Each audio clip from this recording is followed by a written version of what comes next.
เราบ่สามารถรู้ได้เลยครับพี่น้องว่าเราสิบ่สำบายตอนใดคือจั่งครูออสครับตอนกลางคืนไข้สูงปวดไปตามเนื้อตามตัวครับพี่น้องตื่นเช้าขึ้นมาบ่มีแรงเลยก็มีแต่แม่นี่แหละครับพี่น้องที่คอยเช็ดตั้งแต่น้อยๆแม่ก็คอยเช็ดตอนนี้ก็ดีใจครับมีแม่คอยอยู่ข้างๆเนาะครับเนาะ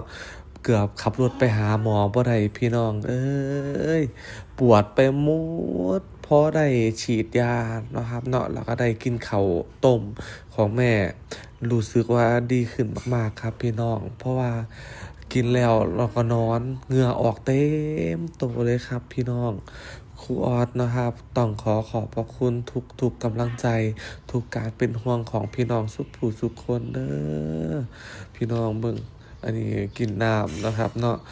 โอ้ทรมานแฮงพี่น้องเอ้ยโดนสิเป็นไข้เนาะครับเนาะพอเป็นแล้วก็อันเป็นหนักพี่น้องข้อยแบบปวดขามากตอนที่ขับรถไปหาหมออันตอนเช้าพี่น้องบัดนี้พอได้มากินข้าวต้มก็มีแรงขึ้นเนาะครับเนาะโอ้ย